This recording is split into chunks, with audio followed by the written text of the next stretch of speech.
speaker, I wanted to tell you more about the Engage program. As a graduate student, I get really specialized training in how to do a very specific type of research. For my master's thesis in the fisheries department, I'm looking at how boats contribute to noise in the habitat of endangered killer whales. The Engage program gave me another type of training that graduate students rarely get. I learned how to talk about my science in a way that is engaging, enlightening, and informative. You can learn more about our innovative program and see the video of my town hall talk on the Engage's website at engage-science.com. And now to our second guest. Jacquelyn Braggin is a PhD candidate at the University of Washington pursuing research in microbiology. She first became fascinated by viruses because they seem very simple, yet are quite complex. Outside of the lab, Jacquelyn is an avid swimmer and loves to compete with her local team, Husky Masters Swimming. Tonight she will tell us about her PhD research on how viruses sneak to survive. Please give a warm welcome to Jacquelyn. Thank you all for coming. Again, I am a graduate student at the University of Washington in the microbiology department, but my laboratory research is actually at the Fred Hutchinson Cancer Research Center. So I'd like to begin by having everyone in the audience imagine a day recently where they felt particularly great, really healthy, just a really great day. Perhaps the sun was shining as it has been recently and you were able to go for a bike ride on the waterfront in the sunshine. Or maybe you were walking to one of the many beautiful farmers markets in a neighborhood in Seattle. Maybe you picked up some fresh vegetables and made yourself a really healthy dinner and just felt fantastic. Recently you had gotten plenty of sleep and there was nothing troubling you. You didn't have any stressful situations going on. You're keeping the stress at bay. And of course, occasionally, or maybe more than occasionally, you're indulging in your favorite treats, such as a cheeseburger or a cupcake. After this fantastic day, however, you wake up the next morning with an absolute splitting, pounding headache. You feel like there are 1,000 hammers going off in your head. You kind of roll over in bed and you feel your neck and you say, oh my gosh, I don't understand. I felt great yesterday, but now my neck is aching and I really just don't feel great. You wait a few minutes and then you start to cough up a lung. You really are not feeling great at this point, and you're preparing to call into work. And that's when the sneezing starts. So at this point you're surrounded by a pile of tissues, you're sitting up in bed and you're thinking, great, I've gotten sick. How could this happen? You grab your iPhone and you immediately go to WebMD. You start freaking out over all of your different symptoms. You use their symptom checker. You immediately assume the worst. You think back to yesterday when you were feeling great on your way back from being healthy and enjoying your day when an infant sneezed in your face. Often happens on the metro. You really can't avoid these situations. So it's probably this baby's fault that you're now feeling especially ill. So you go to your medicine cabinet and you start to rummage through a variety of pills and you come across some antibiotics. You had a sinus infection a few weeks ago and you took some antibiotics that the doctor prescribed and the sinus infection went away. So you think, great, I'll just pop a couple of antibiotics, they work against sickness, and then I'll feel a lot better. So you take a few pills. And maybe an hour later, you decide to give your doctor a call. Say, hi, I'm not feeling great today. I may have to come in for an appointment soon, but I just wanted to let you know I'm coughing, I'm sneezing, I'm achy, I have a pounding headache, so I'm definitely sick, but I took a couple antibiotics, so I probably don't need to come in, I'll be fine. Your doctor says, wait a second, you took some antibiotics, but it sounds like you have a cold. You say, well, yeah, I have a cold, so I took some antibiotics. They work against germs, right?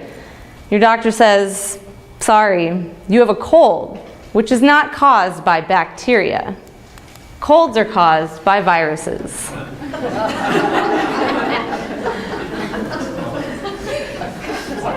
So the most important thing you learn during your call to your doctor is that antibiotics only work against living things, such as bacteria. Viruses are actually not alive. You think, what? Something that's not even alive has made me feel horrible today? Unbelievable. Your doctor says, well, yeah, antibiotics, think about the word bio, bio means life. Antibiotics mean they work against living things. You learn that your sickness is probably caused by a virus, not alive.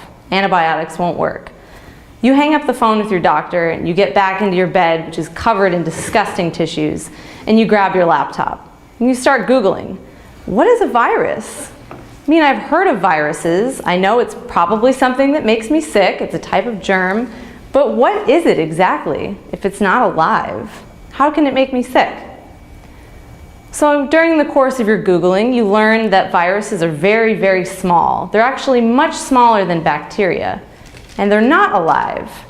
All viruses want to do is make more viruses. They don't mean to make you sick, but in the course of their agenda, which is to make more copies of themselves, you happen to get sick. And this is because, since they are not alive, they are using you to make more copies of themselves. You are alive, and you're made of millions of tiny cells. Viruses take over these cells in order to make more viruses. This is called virus replication. So if you think of bacteria, bacteria are growing, humans are reproducing, but viruses aren't alive. Viruses are replicating. So in a way, they're a little bit like zombies. Think about a zombie. All a zombie really wants to do, if it wants to do anything at all, is make more zombies and go after living people in order to make more zombies. Now, there are millions of viruses in the world, all over the place, and they infect all different kinds of living organisms. So if you think about it, right under your nose, you can't even see it, but there's a zombie apocalypse going on all the time. Everything is getting sick. Now, I mentioned earlier that you are made of millions of cells. The top here are some examples of human cells. In the middle are plant cells, and at the bottom is a single bacterium, so a single-celled organism. I want you to think of each cell as a factory. The factory is going, taking in nutrients, putting out products, keeping you healthy every day. Your cells are like little factories. Now, when a virus comes across a factory in your body, everything goes wrong. The factory completely shuts down. All production stops. The viruses fire all the workers inside the factory and take over all the machinery in order to make more viruses. And in the process, humans can get sick, plants can get sick, and even bacteria can get sick. I'm going to zoom in on this picture of a bacterium that's infected with viruses. You can see that this bacterium has so many viruses inside that it's actually exploded. So nobody is immune to the effects of these viruses. So now you're still sick, you're still in bed, and you're thinking, unbelievable. I'm just filled with viruses. They're just bouncing around in my body, killing my cells. This is awful. I mean, don't I have an immune system? What about white blood cells that are going around in my body trying to fight infection? How could this happen? So you Google a little bit more, and you learn that yes, you do have an immune system. What you're thinking of is your adaptive immune system. This is what comes to mind when you think of things like white blood cells. Your adaptive immune system is kind of like a SWAT team. It's seeking out and destroying a very specific infection.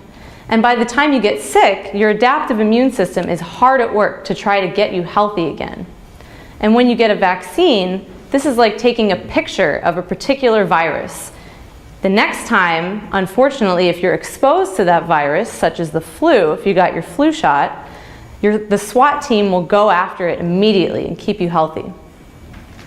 So at this point, you're thinking, great, my adaptive immune system is hard at work, but I'm still sick. So this is not really fair. So you march down to the Fred Hutch, and you find me in the lab. I'm looking in a microscope, doing very sciencey things. And you say, look, I'm really sick. I know you study viruses. What are you doing to help people like me that are getting sick for no reason at all? It's not fair. And I say, well, I'm going to tell you something and you're not going to like it. I study viruses, but I study how viruses are the ultimate con artists. So if you think about this cartoon from Dilbert, think about any kind of slick con artist who's sending you spam, trying to get your social security number. trying to put one past you. All viruses are exactly like this. They're constantly trying to survive. All they want to do is make more viruses, whatever the cost. So they will sneak around your body and make you sick just because they need to make more viruses. The second thing I tell you is that since you're sick, I know that whatever virus you have has already snuck past another barrier in your body. You say, well, what barrier? I mean, my adaptive immune system is going. It's trying to find the infection, and I'm trying to get healthy again. And I say, well, yes, but there's actually another immune system that you might not have heard of. And it's kind of like a barrier against a lot of different types of viruses. And this is called your innate immune system. You say, oh, great, I didn't know I had two immune systems. But wait a minute, this virus has snuck past my innate immune system. Unbelievable. What are you doing to try to figure out how the virus is doing this? So I start by telling you a little story about the innate immune system. I invite you back to think about an infected cell being like a factory. The factory is shut down. When a virus encounters a cell, it's kind of like a burglar, scoping out the situation and breaking into a place where it doesn't belong, inside a cell. When viruses enter cells, they leave a specific fingerprint behind. This fingerprint activates an alarm system that's present in your innate immune system. And this alarm system shuts down the factory. Now you're thinking, well, why would you want to shut down the factory? I need those factories going so I can live. And this is true, but when viruses infect cells, the factory shuts down so the virus can't make more viruses. It's a simple safety mechanism. And it's kind of like if you were to try to rob a bank, you're in the vault, you're stuffing money into bags, and then you turn around and the vault door shuts. And you see a bunch of police looking at you, you've been caught red-handed. It's similar to when a virus infects a cell. The vault door is shut, and the bank can't go on with its normal activities until the burglar is removed.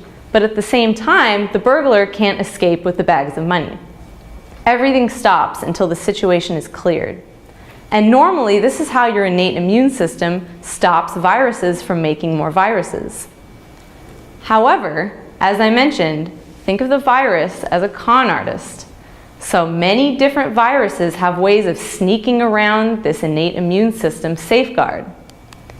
Some viruses can destroy this alarm. Other viruses can turn off the alarm or prevent the alarm from ever turning on. Still more viruses can let the alarm turn on but can block the signal. And finally, some viruses can even sweep away the evidence. Each virus does this to prevent the shutoff of the factory. All they want to do is keep making more viruses. And if they can prevent the shutoff of the factory, they can keep going about their business. So you're thinking, okay, but how is the virus doing this? It's very small, it's not alive. What are viruses made of anyway? So this is a typical virus. So I tell you that viruses are made of a few specific components. In every virus is information, and this information is everything the virus needs to make more viruses. The information also tells the virus how to make certain tools, and these tools are important for viruses entering and exiting cells, for sneaking around your body and preventing detection from the immune system, as well as making more viruses. And some viruses actually bring their own tools with them. And finally, for a lot of viruses that make you sick, they have a coat to protect them from the outside environment when they're not inside cells. So at this point, you're still in my lab and you're thinking, okay, I can understand that. I know what viruses are made of, but how do you study viruses? And what virus do you even study?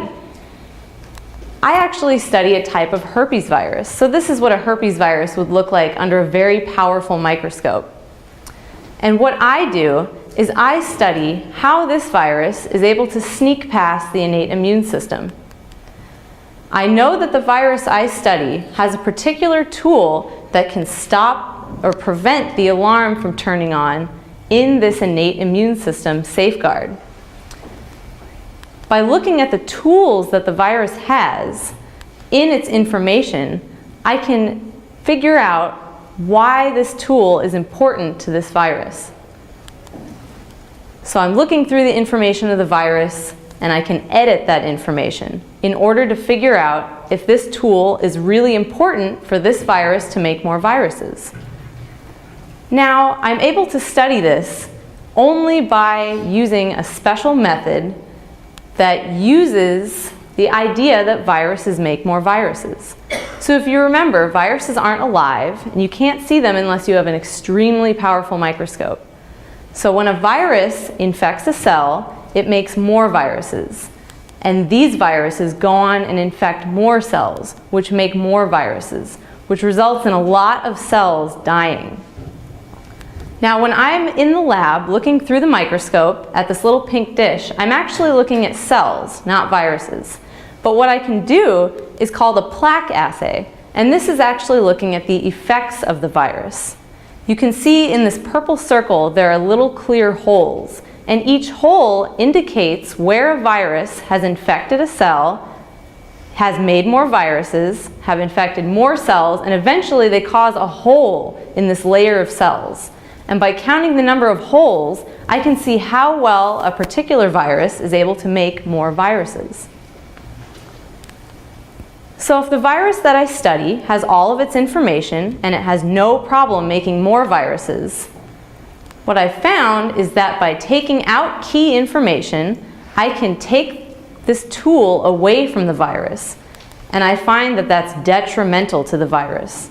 Without this tool, the virus can't grow at all. So I know that it's extremely important to the virus.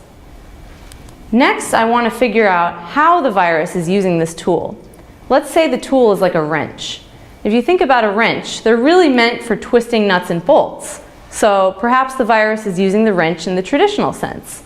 But a wrench can also have another function, such as destroying a car of someone you're really angry at. You can use a wrench kind of like a hammer.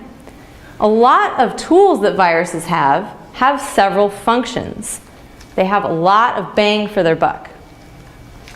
So if I go back to this virus where I've taken away the tool, doesn't grow very well, doesn't replicate very well, I can edit the information and give the virus a different tool, or I can change the tool such that it can only be used a certain way.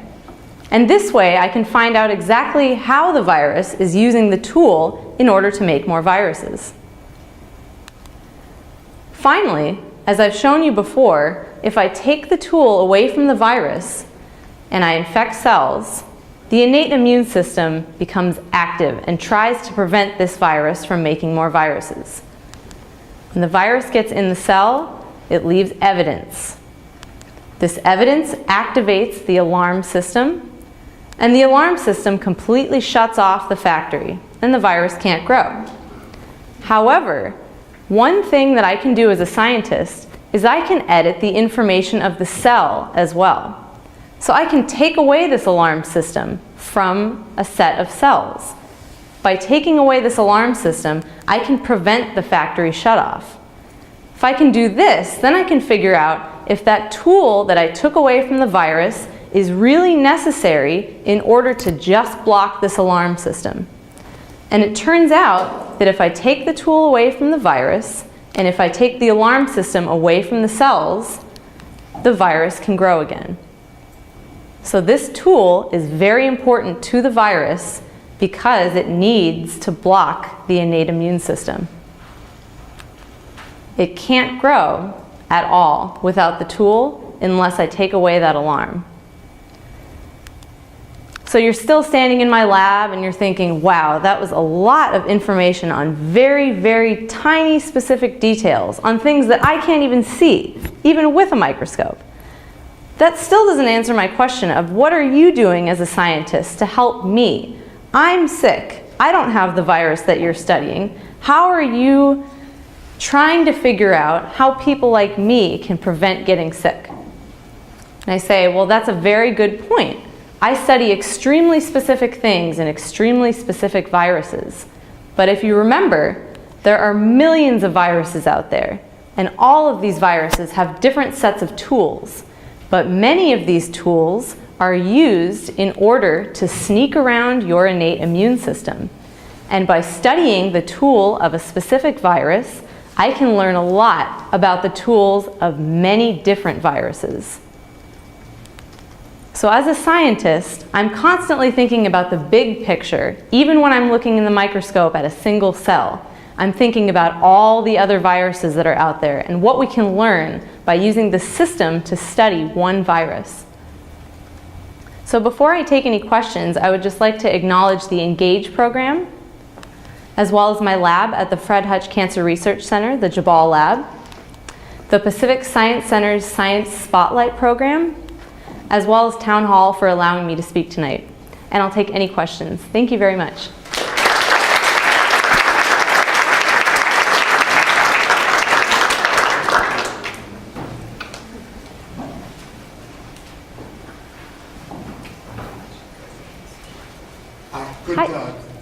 Good talk. Thank you. Quite nice. Can you speak more about when someone gets inoculated for a virus like the flu shot?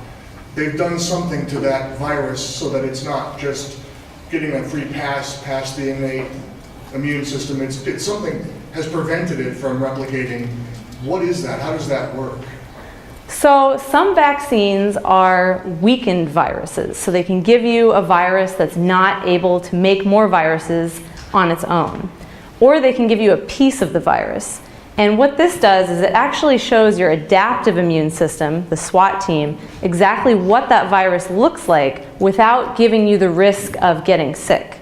So when you're exposed in the environment, your body actually remembers exactly what that virus looks like, and it mounts a huge response to prevent you getting sick in the first place. Okay, thank you.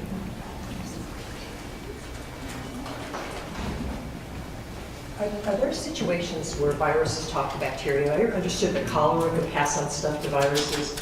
Like, how about resistance? Can you get a resistant virus, I'm not sure what's resisting, maybe heat or something like that, not a drug perhaps, that could pass on that knowledge to a bacteria or vice versa? So let's see. The question was, can viruses become resistant by communicating with bacteria? Different information? Not communications. Can bacteria and viruses communicate on anything? So, resistance mechanisms, for example. So we're still trying to figure out the relationship between viruses and bacteria in our own systems. And as Sharon told you, there are a lot of bacteria in your gut, which means there are also a lot of viruses in your gut. And we don't know a whole lot about them quite yet. But there could be information passed between the two, because as viruses make more viruses using bacteria, sometimes they can scoop up a little bit of the bacterial information and it goes into a virus. And then that virus goes and infects another bacteria and releases that information. So in a way, it's less about the viruses communicating with the bacteria, but about information being passed between bacteria with the help of viruses. I was curious, kind of like the other gentleman's question about the vaccines, because you hear about a killed virus vaccine, and you spoke to that a little bit. But so when you say a virus is not alive, you mean it doesn't have DNA? I'm assuming, but then you talk about it having information and growing it. So I'm still confused about the alive versus not alive. So it's kind of a gray area. So they're not alive in that they have to use something else in order to make more copies of themselves. But when they get into a cell, they use the cell's machinery to make more viruses. So a killed virus is a virus that's just not even able to use a cell to make more viruses. It's more that we're using this inactivated virus for your body to use as a mugshot, kind of, for the future in preventing you getting sick. Hi. So you spoke a lot about innate immunity and how it affects viruses and vice versa, but I'm still kind of confused on how you would test for that and what I'm assuming is a petri dish. Yeah, that's a great question. So the question is, how do I look at innate immunity in a petri dish if I'm not looking at an actual person? So we have a lot of different experiments that we can do by pinpointing the different parts of the innate immune system. And there are modifications to these parts that we can look for. We can also see how a viral tool is interacting with a cellular tool, and we can do all of these experiments by taking the tools out of the cells. So these tools are made of proteins, so we can purify these proteins and ask a lot of questions about them. Lovely talk. Are there any beneficial viruses? That is an excellent question. So the question is, are there any beneficial viruses? And virology, while not a new subject, there are so many things that we just don't even know about yet that are fascinating. And it's definitely possible that there are beneficial viruses, but a lot of work has been focused on viruses that make us sick. But if you think about how many bacteria are in the world and how many different organism cells in general, there are an incalculable number of viruses. And it is possible that some of them are beneficial, but nothing has been shown yet.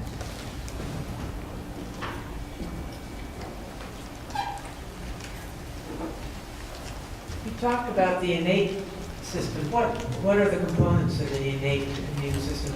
The adaptive one is leukocytes and such, but with the innate, are you talking about physical barriers, or what are the components of an innate system? So the innate immune system is something that's present in most of your cells to safeguard against viruses replicating. So the innate immune system is kind of like a safeguard of a series of systems, that if a virus gets past one system, then something is activated. If it gets past another system, something is activated.